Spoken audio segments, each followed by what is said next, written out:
নমস্কার সবাইকে, চলে আসলাম আরেকটি নতুন ভিডিও নিয়ে। আশা করছি আপনারা সবাই ভালো আছেন। আজকে সকালবেলা উঠে দেখি ব্রেকফাস্টে হয়েছে চানার ঘুগনি আর সঙ্গে আছে রুটি, সঙ্গে খেয়েছি হচ্ছে ডিম আর কলা, যেগুলো খাই আমি, আম।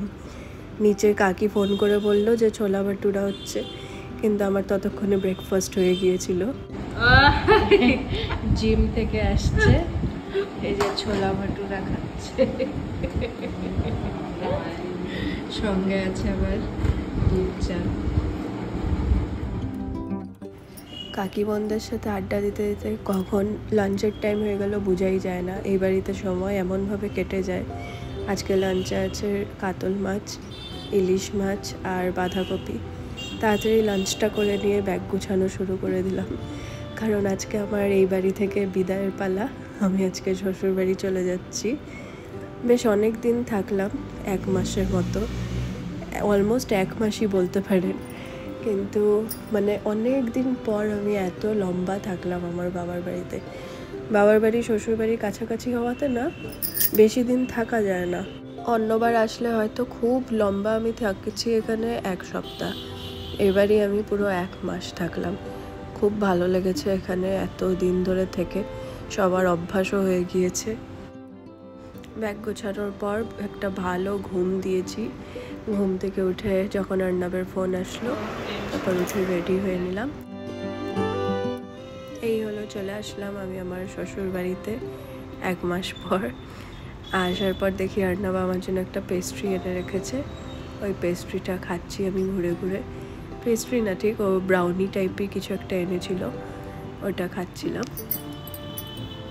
তারপর সবার প্রথমে আমি বেডশিটটা চেঞ্জ করে দিলাম, কারণ এতদিন ধরে অর্ণব বেডশিট আর চেঞ্জ করেনি। থেকে আর কি বা এক্সপেক্টও করবো, বেচারা এতদিন একা থেকেছে। এটা হচ্ছে অর্ণবের একজন ফ্রেন্ড উজমা বলে, যে পুনেতে যখন অর্ণব MBA করতে গিয়েছিল, ও সাথে হচ্ছে মানে দাদা মতো ওকে মানতো। তো তারপর থেকে প্রতি বছর ওকে হচ্ছে এরকম রাখি পাঠানো হয়। বিয়ের পর আমাকেও পাঠায়। দেখুন কি সুন্দর দুটো রাখি পাঠিয়েছে। ডিনার অ্যান্ড অল সব কিছু হয়ে গিয়েছে। এখন উপরে এসে রুমে আমি রাতে স্কিন কেয়ার করবো, তার আগে চুলটা বেঁধে নিচ্ছি। চুলের আগাগুলো অনেক নষ্ট হয়ে গিয়েছে, কিন্তু কিছুই করার নেই, চুল তো এখন কাটতে পারছি না। মেবি আফটার ডেলিভারি হচ্ছে চুলটা কাটতে পারবো, তখন বেটার লাগবে চুলটা। এখন ফেসটা ক্লিন করে নেব। এমনি তো মুখে কোনো মেকআপ নেই, কিন্তু ওই কাজল পরেছিলাম আর মাস্কারা পরেছিলাম আর লিপস্টিক লাগিয়েছিলাম। এই 3টা জিনিসই আগে ক্লেন্সিং বাম দিয়ে তুলে নেব। আমি এখন ইউজ করছি ডট অ্যান্ড কির ক্লেন্সিং বামটা, খুবই ভালো, একদম সামান্য লাগে আর পুরো মেকআপ ভালোভাবে উঠে যায়। চাই ওয়াটারপ্রুফ মেকআপই হোক, একদম নিমিষের মধ্যে উঠে যায়। ওটার পরে হচ্ছে ফেসটা ফেস ওয়াশ দিয়ে ক্লিন করে নিলাম। এখন হচ্ছে আমি আমার রেগুলার যে অ্যাকোয়াসফট ময়শ্চারাইজার, ওটা একটু লাগিয়ে নেব। ব্যাস, এটাই হচ্ছে আমার স্কিন কেয়ার। আর একটু লিপ বাম লাগিয়ে নেব। আজকের ব্লগটি এখানেই শেষ করছি।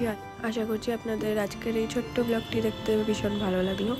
ভালো লাগলে নিশ্চয়ই লাইক, শেয়ার, কমেন্ট করবেন। আপনাদের সাথে দেখা হবে আবার আগামী ব্লগে। বাই।